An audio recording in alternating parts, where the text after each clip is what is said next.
Welcome. Yay, I'm going to get to the other scene without me, and just me in the video. Hi. Welcome to this week's edition of Ask Jackie Gordon, the public speaking answer lady. Yay, so excited to have you all here again this week for my do-over. I don't know if you read, the people who are coming in today read about what I said last week's show was kind of, I've had a weird failure today too, but I'm not letting it bother me. I'm just going to roll with it. But last week was like technical difficulties galore. So today we are going to start. I'm going to fix something first because there's already trouble afoot. Hold on, let me fix this slideshow. There we go. There we go. Whew, we got the right slide coming in. So welcome to today's episode of Ask Jackie Gordon, the public speaking answer lady. I'm your host, Jackie Gordon. This is a live stream that I think we're at number 9 or number 10, depending on how you're looking at it. And this is the first of a series of live streams. I'm doing a series on body language called Careful, Your Body is Talking. How do you use body language to enhance your words, which is a huge subject. So I've separated into three shows. So the one today, the next week, and the following week. Today we're handling just like the overview of body language and talking about stage presence. And then next week, we're going to talk about all the things your face is doing. And the third week, we're going to talk about the other parts of your body, including your hands and all the other extremities. So let's get started. If you are here for the first time, know that I'm presenting on a theme today, but this is Ask Jackie Gordon, the public speaking answer lady, and I'm here to answer any questions you have about public speaking. If you want to ask a question or you have a comment, you can do so in the chat.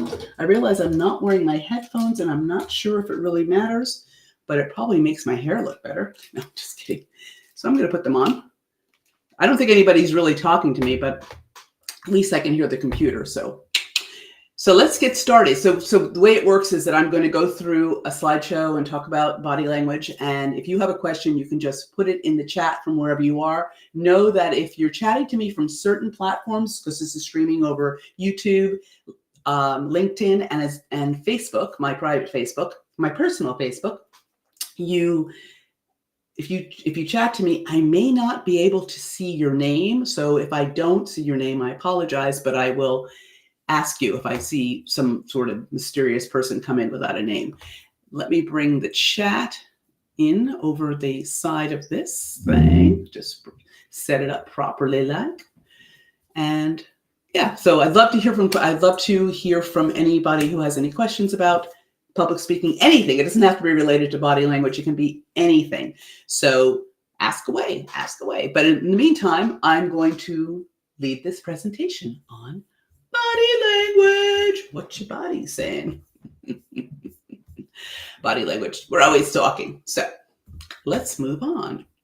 The other thing that I'm just going to put a quick note in about is that this slide show can move kind of slowly. Sometimes there's a delay.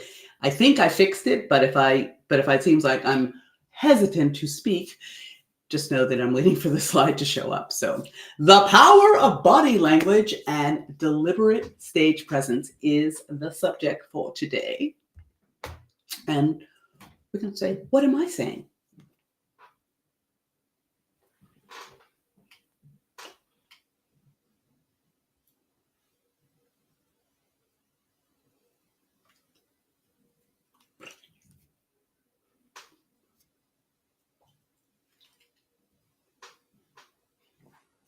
What am I saying? What's my body saying? I thought that was a kind of funny bit. Our body is speaking. That's what all those movements that I just did have one thing in common, and that's that our body speaks without words. You could tell that maybe that first one looked a little weird, that I was feeding the baby, scrolling on the phone. We all know that one, driving the car, typing on a keyboard. I was using a typewriter because I don't know if anybody caught the automatic return, but I was using an old-fashioned typewriter and brushing my teeth. Our bodies tell stories without words. They are very clear storytelling that can be done by a mime. They tell complete stories without using any words. What is your body? Now you're sitting here watching the show. What's your body saying right now? Your body is always, you could be sitting down, you could be walking down the street on your phone. Your body is speaking to anybody that's looking at you. You could be feeling something inside your body, so you know that it's speaking to you. Like, I have a wonky shoulder, so when I go like this, my body's literally talking to me and going, Jackie, don't lift your shoulder that way. Right now I'm sitting propped up because of the way that I've set up the live stream. I have to actually sit like a little kid on a booster seat, so you can actually see my hands in the shot. I'm wondering if I'm not actually completely in the shot today. Whoops. My body is not even visible. No, it's partly visible. So I want to be able, in order for people to be able to see my hands, because this is a video, I have to prop myself up. So I'm sitting on blankets, and let me tell you, my bum is talking to me and saying, you know, I could be a bit more comfortable, Jackie. So our bodies are always talking. So today's agenda is that we're going to talk about, we're going to give an overview of body language, and then we're going to talk about stage presence in a deconstructed manner. So that's what's going to happen. But move on. Now, what are the bodies of these people in this image saying? Very clearly, the one's like, oh my God, oh my God. What they're saying is, save me. You don't want to bore your audience. If people are looking like the people in that image, when you're talking to them, we have to read the room, and you don't want people to be nodding out. You don't want people to be yawning. You don't want people to be like dying to look at their phone. You read the body language. They're reading your body language, and you need to read the body language of the people that you are speaking to. Oh, if you are in the audience, say hi, because you can say hi in the chat, tell me where you're coming in from, and I will say hi back. But until then, we move on. Just go forward. Oh, great. I just lost my headphones. It was charged. So body language is all the nonverbal communication. It's your physical behavior. It's your mannerisms. It's the expressions on your face. All of that is body language. It's the way that you move around the room. It's your eye contact. It's everything that has to do with anything that's not words that you say. So since our bodies are always talking, when I talk about body language for people who are fledgling speakers or people who are trying to speak to sell, you want to make sure that your body language is enhancing the message that you're giving. That's why we're even talking about body language, because if your body is speaking and it's saying something completely different than what your mouth is saying, it's going to look incongruent to your audience, and it might be confusing for them. And one way to look at body language, one way to see your body language, is to record yourself when you're speaking or selling or practicing your speeches, and then see what your bodies are doing by not listening back and not having the sound on. So we're going to do that with one of my videos right now. And you're like, no, it's real. Mm-hmm. Well, we're going to turn the sound off, I believe. I don't know if you can hear the sound. Play. You like wake up and you're like, oh my God, thank God it's going to be real. And you're like, yeah, sound stop. It's real. Should be. Oh, there it is. Yeah. Let's try that again. We're going to listen without, it's only 12 seconds, so we're going to start from the beginning. What is Jackie saying in that video? There's some hands out here. Oh my God, what's she saying right now? You can tell from my body language that I'm speaking and that I'm very possibly not happy. This was a story that I was doing called About the Time That I Left My computer on the subway. And in that story, when I realized that it was gone, that it wasn't a dream, that was the moment I was like. So whether I was actually saying the words, people would know what I was saying by looking at me. So when you are speaking to sell and you're making a point and you want to use body language to emphasize a point, maybe you want to, lay out 3 things. Like in a timeline, this is going to happen here. This is going to happen there. This is going to be happening there. If your body isn't marking those points, it's going to be less engaging, less connection for your audience. So you want to make sure that your body language is like kind of punctuating what you are saying. So watch yourself back, and you will get a better idea about what you're doing. Also, you'll see what you're not doing well. You'll see what you're doing well and be able to improve your body language. So I highly recommend doing that. So watching videos on mute is a very powerful way to actually check ourselves. And then obviously you watch your videos with the sound on so that you can actually make sure that you're in time with what your body language is in time. Now, you don't want to go crazy with the body language, although some people say that I do, but you do want to use it wisely because it speaks volumes to your audience.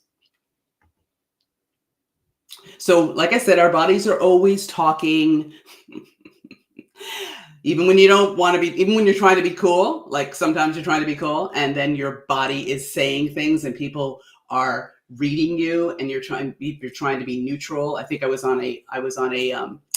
doing some coaching with a person and I said, oh, I'm just going to watch your present your slideshow, just go ahead. I'm not going to say anything. And he's like, but your face.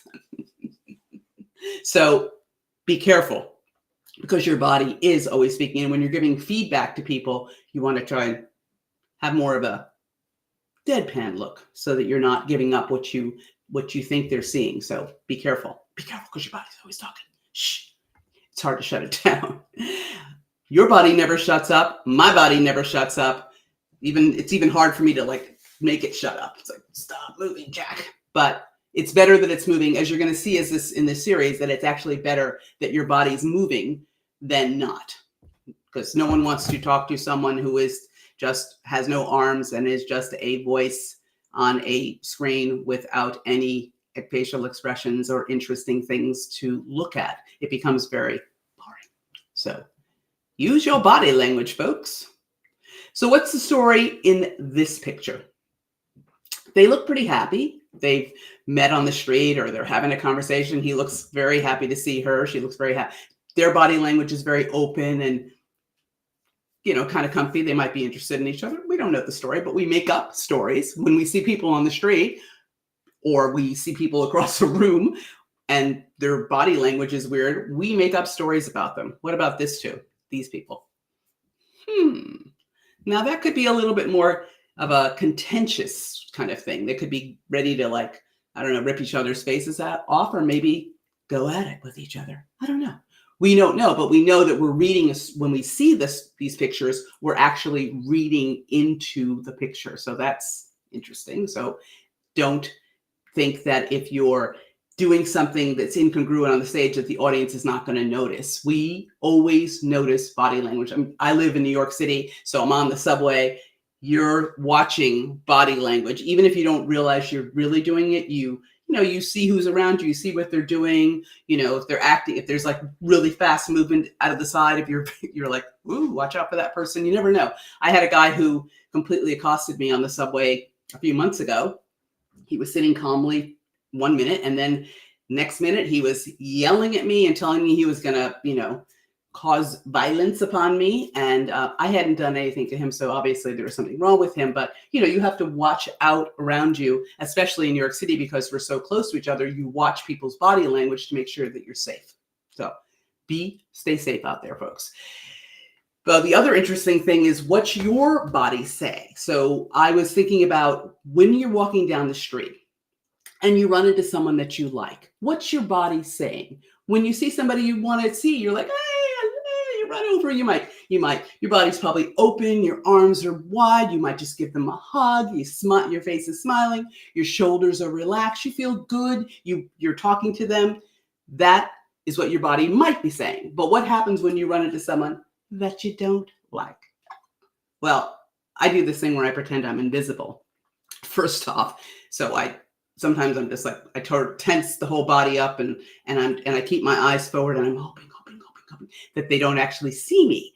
But when you find out that they do, you're probably going to be a lot more tense. You might have your arms crossed. You might be just like putting up with listening to them. Maybe you're, eye rolling in your head, but your body is going to be speaking to that person in a different way than your body was when you ran into the person that you really like. So you want to be aware when you're presenting what your body is saying, because you want to punch your words and you don't want to have negative emotions or negative body language when you're trying to persuade people, motivate them, entertain, and educate them. You want to bring the appropriate body language that fits your message. So watch that language, folks. Watch what y'all saying. And you could actually, good exercise is to be aware of this all the time. Like keep an eye on yourself, Notice how you react when you see in different situations. You go to the store. There's someone. We have a supermarket here where it's always a challenge to get in because they sell a lot of inexpensive things outside, and there's always people blocking the aisle, or there's someone out there asking for money. So you're kind of like, you've got to, you're like, I'm always like, I just want to get past. Can I get past? Can I get past? So I'm not relaxed when I'm walking in the store. So you just keep an eye on yourself and see what body language you use and whether you can use some of that in your storytelling when you're speaking to sell. Could be good. It's good stuff. It's good stuff to be aware of and use in the future. So the interesting thing about body language is that it falls under this 7-38-55 rule. And they say that when you're communicating, 55% of communication is the body language. It's nonverbal. It's the facial cues. It's your facial expressions. It's the way your hands are moving. It's your eyes. And 38% of it is the tone of your voice. So depending upon the tone of your voice is how well you're communicating and what people are reading about you, plus your body language. It's almost like over 90%. And only 7% is the words that you say. Now, what would be even better is if this were actually true. This was some research that was done in the 70s, and now that it's 50 years old, they are saying that it is not accurate, but it does have the gist. The gist of it is accurate. There's a much more of what your body is saying that people read as opposed to what your actual lips are saying, what your words are saying. So be very aware of your body language. 50, so keep that number in mind, even if it's not accurate. Just want to know that your body is talking and it's important because that's what people are looking into. So when we look at photographs, we also make up stories and we read the body language. I mean, I randomly picked these 4 pictures out of some stock photos, but we're going to make up a story. Look at these nice people in the corner over here. They look so happy. They're having a good time. Maybe they're having tea. I can't quite see the picture. Maybe it's a father and a daughter flying a kite. Cool. This guy looks a bit stressed. Over in the bottom right-hand corner, he's at work. He's working, and he's like, "Oh my God!" Or maybe he's seen some craziness on the internet, which of course we all see every day. So we're probably always looking at it like that. And this won't be one in the hospital. It's like, oh, someone's sick. It's sad. It's got an emotional. Each one of these images has body language that creates an emotional tug for us, which is exactly what you want your body language and your message to do when you are speaking, to sell, because we're always selling. So when does body language matter?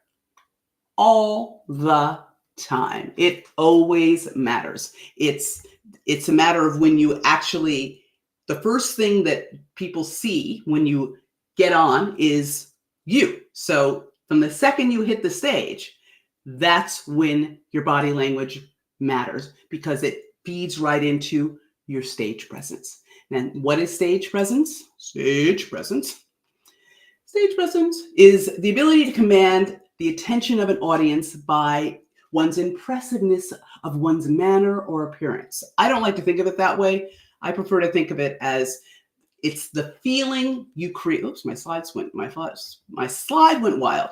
Stage presence is the feeling you create in the people that are listening to you.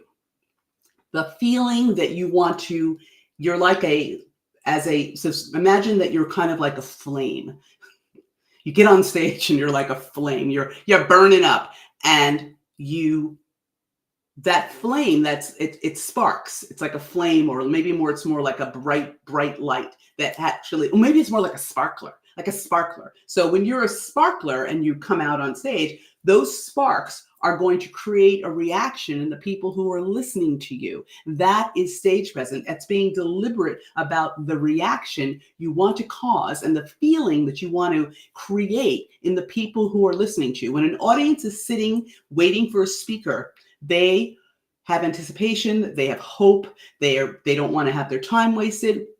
They want you to give them the answers to solve their problem. They want you to cause reactions that cause them to make decisions, change their minds, learn something. So they're sitting there with a lot of hope, and your stage presence, that moment that you walk on stage, is how they're going to read you. So you want to make sure that you start with a strong stage presence always, because you get to answer the question again, which I talk about all the time. What is the impact you want to have on your audience? How do you want to be powerful? And how do you want to make them feel? You always want to be aware of these things or deliberate about these things whenever you're presenting, because if you're not, they may not react the way that you want them to. So you're there to cause a reaction in them that is deliberate, that is intentional. So from the second you hit that stage, you want them to think that you're an authority. They want you to be credible. You want them to trust you. Those are all the things that stage presence gives you. Good stage presence. Bad stage presence, not so much. So it's your wow, that's weird. I can't even read this. It's your appearance, it's your confidence, it's your energy, it's your posture, it's your body language. It's how you hit that stage.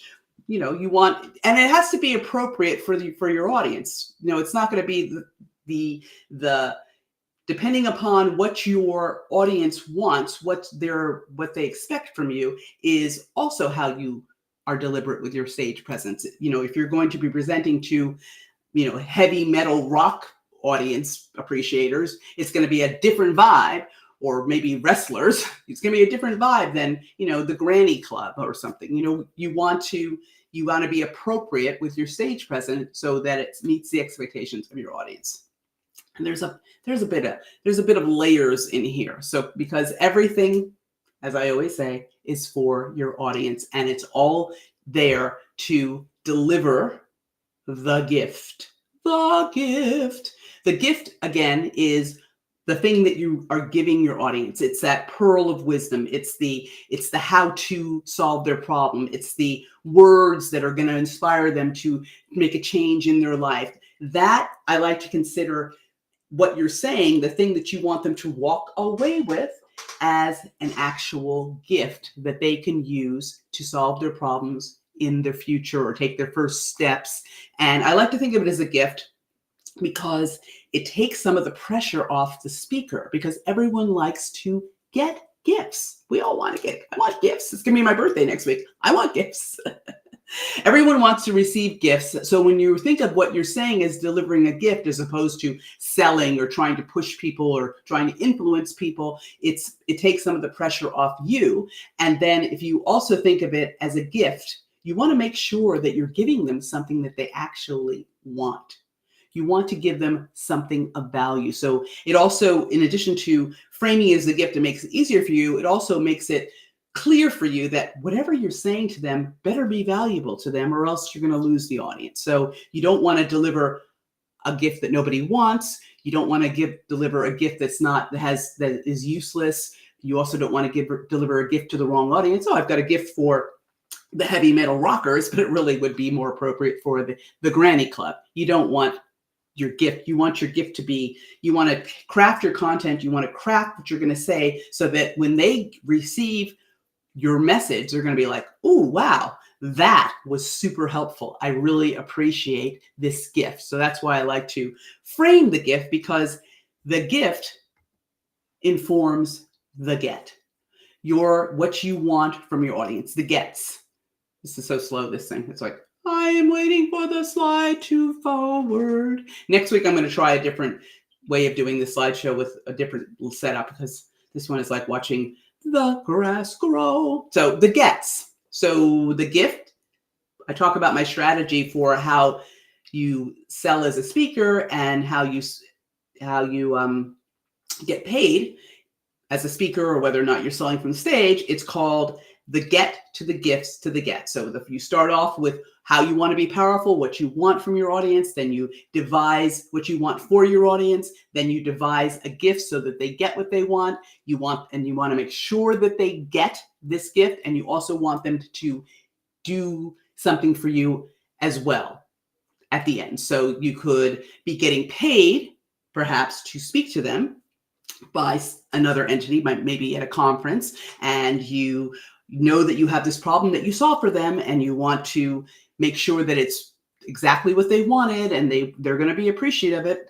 And when you're finished, you get what you want, which is getting paid. But there's also always a second get for speakers that they don't talk about as much, which is getting them to, join you on your mailing list. Perhaps you have a side product you want them to buy. Maybe you just want to stay connected to them. So when you deliver your gift to them, you always say, and if you want to be connected with me later, or you can sign up for my mailing list, you always want to include a second get. Sometimes the second get is related to the first get, in that you are not getting, maybe you're doing a marketing speaking. Maybe you're speaking because you're on a video and you're trying to build your audience. So that get is going to be, join my mailing list. I have a gift for you. Like a lot of people use lead magnets to entice people to sign up for their mailing list. So you might talk about that at the end of your presentation so that you can build your audience. So it's always the get for the audience, the get for yourself, the get for yourself, what you want to get, why you're speaking,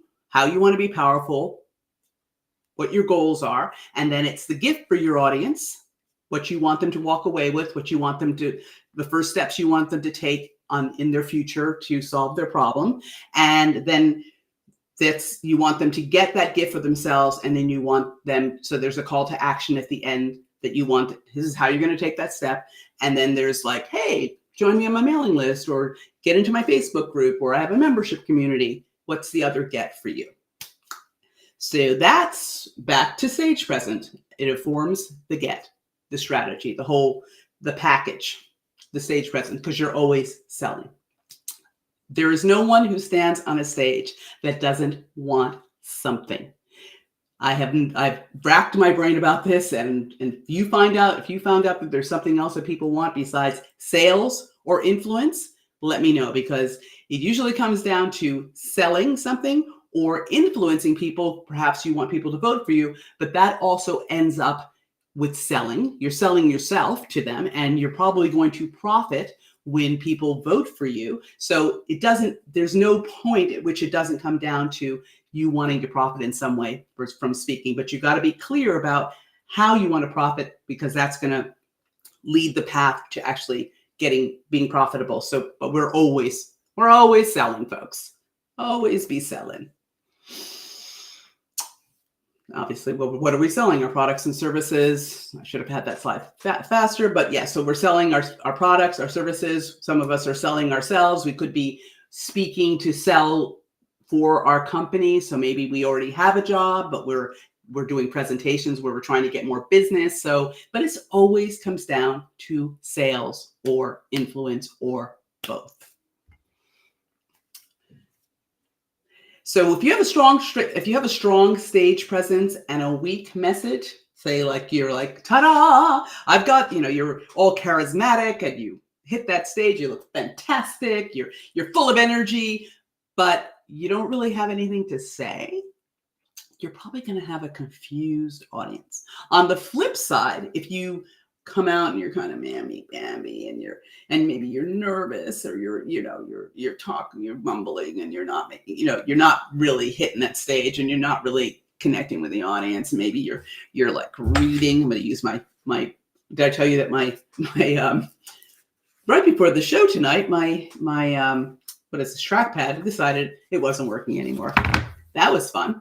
Still not working. But if you're coming on stage and you're reading and you're looking down and you're making no connection with the audience, but you have something really important to say, they may not hear you because you've already lost the room. You need to have the 1-2 punch of strong stage presence and a strong message.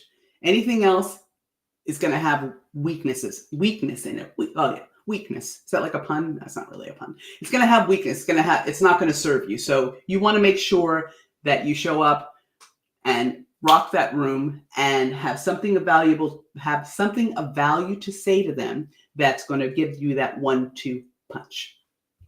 The 1-2 punch, baby. It's everything. Oh, and I'm starting to try and use my broken trackpad. It don't work.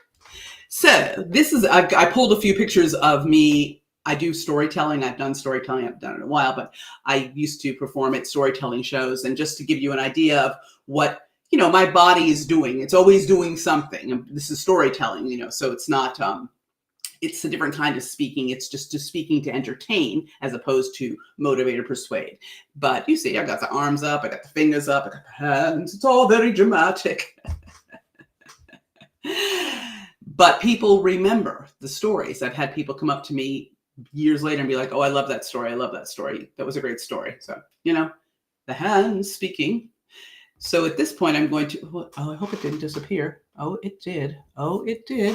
Oh my God, I had a clip queued up for you and it went away. This is what happens. I'm going to get it for you though, because I have a clip that I was going to play and I've got to find it on this computer. Hold on one second. I don't know where it went. And I had it queued up this time. Last time I did this live stream. I had hold on. We are not playing. We're going to get this clip back. Where'd it go? Where is the clip? Last week when I see what's going on here. My computer is listening to me. Stop listening because it's typing when I'm trying to type. Hold on. I'm typing, kids. Everybody hold the phone. This is there. Come on. Now the internet's not working. What is happening here? Talk amongst yourselves, everyone. Talk amongst yourselves for one moment. So last week when I went to play this clip, it would not, I had it, I was trying to do it from within the video, within the presentation, didn't work. And then this week I had it queued up and it left. So there you go. It's supposed to be here.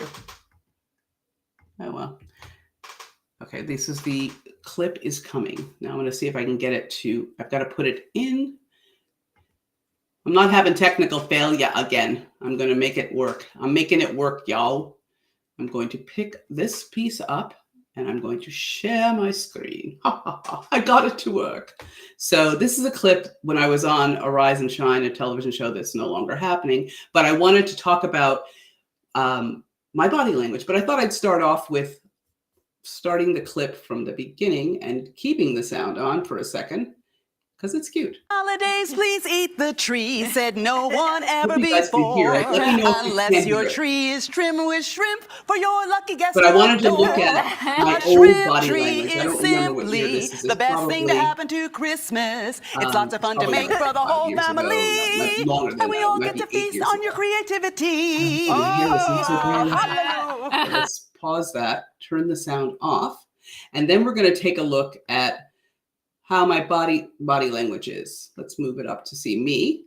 So I made that shrimp tree. That's a shrimp tree that I made. Ooh, and let me get that out of there. And I wanted to show you body language that was different than my performing, because now I'm just being interviewed and I'm doing a sort of, not a serious demonstration, but you can see the hands are moving.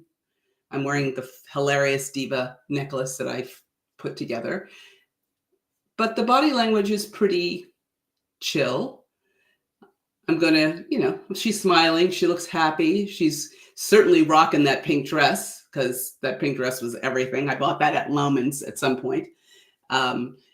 It's, I'm part Italian, so the speaking with my hands is completely normal. I like to have, facial expressions. There's a bit of drama. Oh, look at that. I'm obviously thinking about something. I don't know what I'm saying because I turned off the sound, but I like to think that the body language is appropriate. You want to have a lot of energy when you're on television, and you want drama. You want to be deliberate. You want to stand out. So I think that the way that I'm presenting myself, on this screen does that. So I'm going to stop the screen share now. Whoops.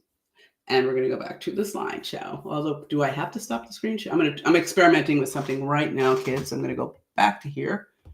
And we're going, oh no, I have to hit stop sharing. Okay. And then we're going to here. That worked. Last week, I had to start all the way back at the other slide. So thank you, technology gods, because this time it actually worked. And this thing is still running in the background. And I'm seeing how myself put together a shrimp tree, which I do not need to see. So I'm stopping the clip. And we're going to move on, folks. Let's see. Okay, at least the technology worked for me this week. Thank you. Gracias. So I'm wearing, another thing that I've done as a singing chef is that I do shows that combine food, music, and humor to entertain and educate people about food. And I was hired by the Texas Beef Council to go down to Texas and be part of a big trade show that was there. And I was there to help promote some new cuts of beef. I guess they reconfigured some meat and decided, oh, we'll cut it this way. We're going to call it something new. And it was me and a chef, and I had a piano player, and I was there to engage the audience and entertain the audience. And I wrote songs. I didn't write songs about beef, but I sang songs that were related to beef, like Love Me Tender. Or what was the other one? What's the one about the on top of spaghetti, all covered with cheese, I lost my poor meatball when somebody sneezed. And I played beef bingo with the crowd while there was a chef in the background who was making these dishes with the new cuts of beef and serving them. So they were getting the full Monty. They were getting no, I wasn't naked. They were getting the full entertainment. They were getting, this auditory, they were getting sounds. I was singing and talking. They were playing games. There was audience interaction. We were asking questions, and she was feeding them at the same time. So they were tasting the beef. It was a very intense and fun experience, but I was very deliberate. The pink dress that you saw in the last clip, I was wearing it in this state at this show because I wanted to be loud. I wanted to be big. I wanted my stage presence to be loud. And I had made, you see in the middle, I made stickers that said I heart beef, and they were stuck to the underlay of the dress. So it looked like I had a dress that said I heart beef. So I was very deliberate about my stage presence because I wanted to be as big as Texas, and I wanted to catch a lot of attention. I wandered around the trade show before the performance and attracted a lot of attention, which is exactly what I wanted, because you want to be very deliberate with your stage presence. You want to be deliberate, and you also want to be appropriate for your own audience with your stage presence.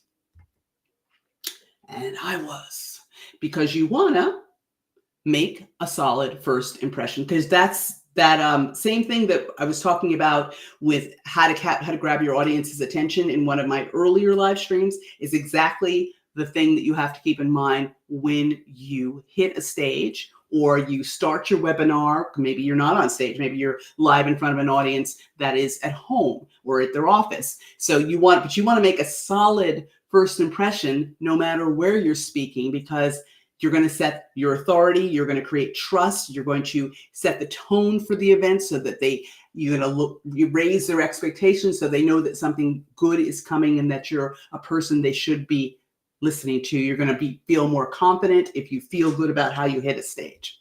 So what is involved? What's involved? Oh, I forgot this slide. Because you're going to be judged. You're going to be judged. They will be judged because we are judgy people. We are judgy as human beings. We judge people all the time, especially when they present themselves as an authority and they pop up in front of us on a stage. So know that and be prepared by having yourself together. I'm very judgy. I actually like being hired to be a judge. So what's involved in your stage presence? It is the outfit that you've chosen to wear on stage. It's how you coif and groom yourself, from your nose hairs to your makeup to your hairs.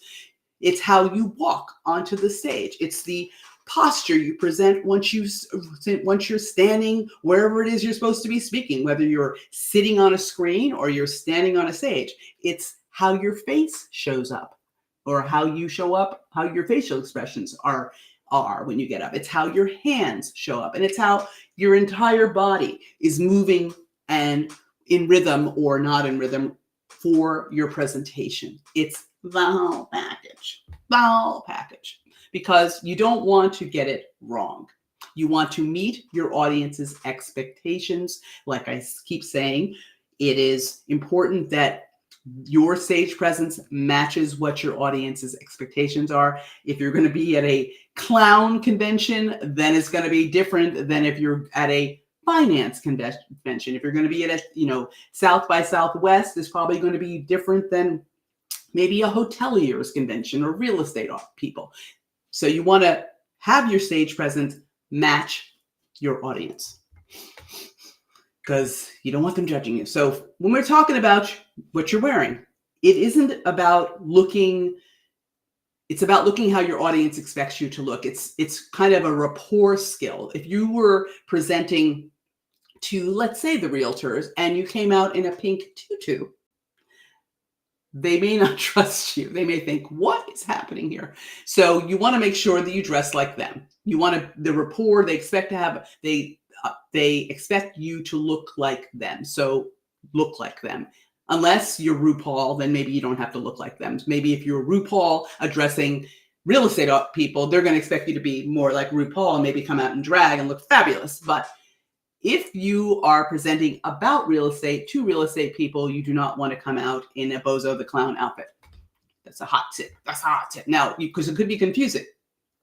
This is, I think it's Eliza Schlesinger. I think that's her name. If I got her name wrong, forgive me. But I was watching her. She's hilariously funny. I love her. But when I was watching this clip, her video special, her comedy special, she was wearing this pair of pants that had these cutouts on the hips, and I found it very distracting. It was very distracting. So you also want to make sure that your outfit is not taking away from what you're saying. So don't wear things that are going to be, upstaging you. I didn't know what was going on. I could not take my eyes off of the hips. So be careful. Don't let your outfit upstage you. The other part is your grooming. You want to look nice. You want to look nice for your audience. I think clean, washed is usually good. I don't know. Maybe if you were, I don't know, maybe if you were selling like that paint, maybe you're up on stage and you're selling that paint that you use to paint your face when you're going to see sports. Maybe then you'd want to maybe not be as well groomed. I don't know. Or maybe you're talking about dirty things. Maybe you're like an expert on cleaning pipes, under the ground. And maybe it makes sense for you to come out with grease and dirt all over yourself. But for most people, you want to show up clean. You want your hair to be nice. Women, makeup, don't wear makeup, wear makeup. Really depends on you. I tend to wear makeup on stage, and I don't really wear it in real life because I don't think that's too much trouble for me. But when I'm on stage, I know that people expect me to wear makeup. Today I'm wearing the lipstick and some makeup because I want to meet the expectations. I want people to look like, oh my God, she looks like she's dead. So be appropriately groomed for your audience. Or I don't want to look like that. If I showed up like that, this is my gardening face. You might be like, ah! We're not going to listen to this woman talk about making a good impression because she's looking like, someone rubbed her face in dirt, which is exactly what happened to me that day. The garden was very mean to me. How you get on the stage matters. How you walk onto the stage. What's a cool thing to do is to prepare how you're going to walk out. You may want to show up, if you're actually physically walking onto the stage, show up at the venue early. Plan your walk. Make sure that you walk out with confidence. You want to walk out strong. Unless, I always have this unless you're maybe using your walk to make an impression like this guy. I like this photo. It's pretty hilarious. So maybe he walks on like that because he wants to make them laugh. Laughter is really important to set the tone for an audience. So if a guy showed up and he was walking out like that, I'm probably going to laugh. The audience is probably going to laugh, and maybe he's going to tie that to the way he's going to grab the attention of the audience. Maybe he's going to tie it to his open. Maybe he's talking about silly walking to grab people's attention.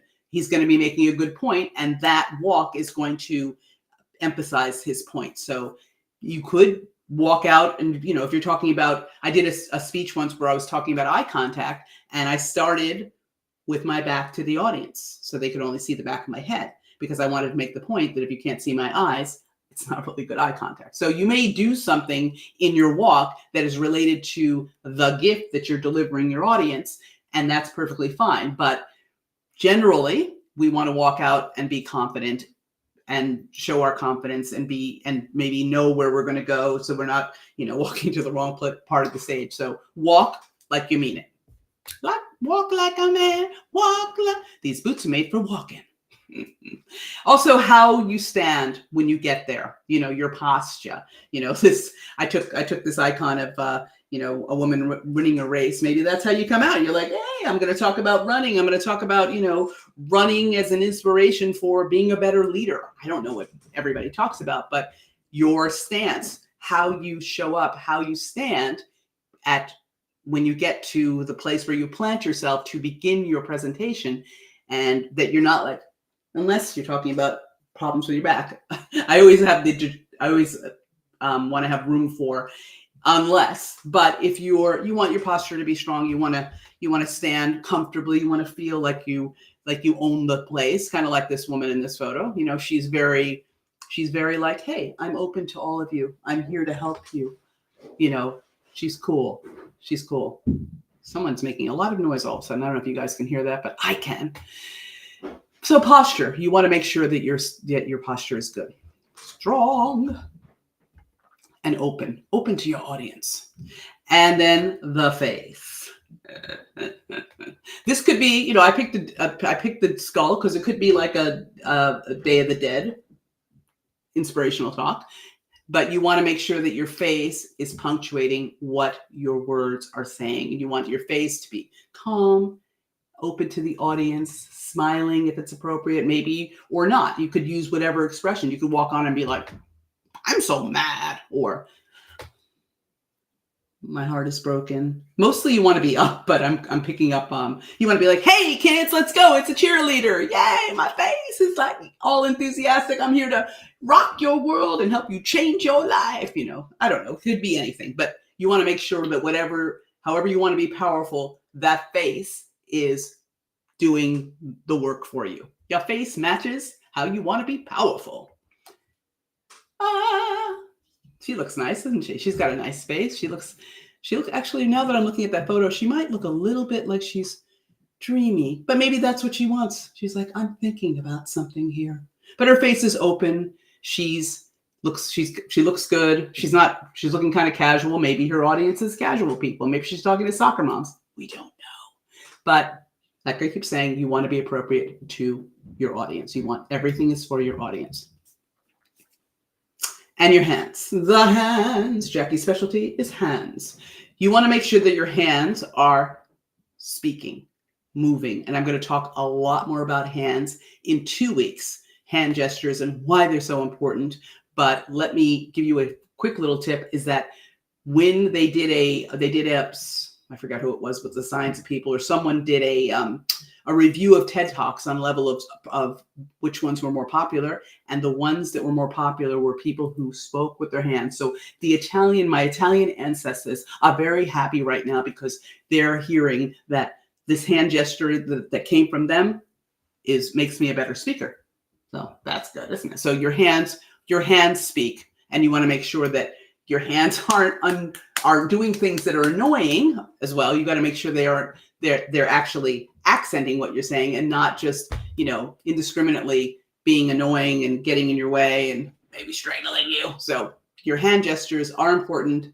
Don't I don't want to say, oh, don't overdo them because I don't believe in that, but don't do things that are like, some people are wringing their hands because they're nervous, so they're clinging to, maybe they've got a podium in front of them, or you're on a video and there's no hands. You're just like a talking head without any arms because your hands never move. So you want to make sure that your hand gestures are helping to sell your message. So the hands are very important, and we're going to talk a lot. You're going to be so tired of hands by that third body language video, but hands are important. Hands and your body. So you want your body to use the space. You don't want to stand there like a statue. You are not a drugstore Indian. You want your legs and your feet and your knees and your hips. I mean, if you're talking about dancing and you're doing a little dancing, that's good. All of that breaks up what you're saying for your audience, because if you are just standing still in one place, it becomes boring for their eyes. If you move on the stage, then it helps the audience move and it makes your presentation more engaging. If you mime or talk about, I'm making guacamole and you're so there I was stirring it. The body is great for your storytelling. So you want to add movement and gestures and stuff to your words, because it's going to make you a more entertaining speaker, and it's going to be making a better connection with your audience. So get that body in there. Body. What's that? Macho Man. I was thinking about Macho Man. Don't ask me why I was speaking. So this guy, look at him. He's all open. Look, he's got his finger in his hair. He's got his hand. Look at the audience. They're on their feet. They love him. So he's all in. So you want your body to be all in too. So now we're going to just recap. We talked about body language. We talked about how some of us have yappy bodies. I don't know if what I mean by yappy is the body doesn't stop talking. So make sure that it's saying what you want it to say. We talked about using stage presence and how it helps to deliver your message, sell your message, build confidence, build your authority, build trust with your audience, engage your audience. And we also talked in depth about your outfit, your grooming, your walk, your face. I think I left a few things. I think I left a couple of things off this, but like your facial movements and your hand gestures. So all of the things make up your stage presence. So you want to be deliberate about all of them so that you match the expectations of your audience and make a solid first impression. So look at it, almost exactly on time. So the next part 2 is going to be next week of careful, your body is talking. It's going to be about the eyes and how to use eye contact and facial expressions. And then the following week, it's going to be about your hands and your other extremities that you could use to emphasize your message and connect with your audience and engage them. So come on back, y'all. I'll be here Tuesdays at 6 p.m. for the next 2 weeks. I'll be here every Tuesday at 6 p.m. I'm even going on vacation and considering being here at 6 p.m. Who knows? Don't hold me to that, but maybe I'll be on an island somewhere talking about the stage presence of the water or something. Watching people on the beach. We could be like, talking about, that'd be funny actually to do a live stream where you're telling stories about people that you see, but it's probably be illegal. So we won't do that. We probably won't do that, but I will be here. I'm here every Tuesday, and it does go over LinkedIn and YouTube and Facebook. Eventually, soon enough, I will have a Facebook group where this will stream as well. So thank you for coming. You want to connect with me, you would find me on LinkedIn at this point. My mailing list is coming. It's coming. It's my next slide. So connect with me on LinkedIn. If you want me to review your videos, your speeches, help you with your writing your speech, anything, go over, give you feedback on any of your content, you can reach out to me on LinkedIn or on Facebook, and I can send you the submission form for me to include your content on one of my shows and review it live in front of the audience. So reach out to me if that's something that you might be interested in. And it is 6:55, and all of a sudden I'm coughing. I haven't heard from anybody in the audience today, but if you are out there and you have a question for me, now's the time to get your questions answered. It can be anything. It doesn't have to be related to stage presence and body language, but it could be anything that has to do with public speaking. You could also reach out to me during the week. And if you have questions that you missed saying to me tonight, there could be questions that you want me to answer next week. So just reach out to me, send me a DM, send me a private message, and I'm happy to address your questions here on the show every week, Tuesdays at 6 p.m. But I don't see anybody talking. Let me see if there's anybody in the chat. Ain't nobody in the chat. So with that, I am going to bid you adieu, and I look forward to seeing you on the next show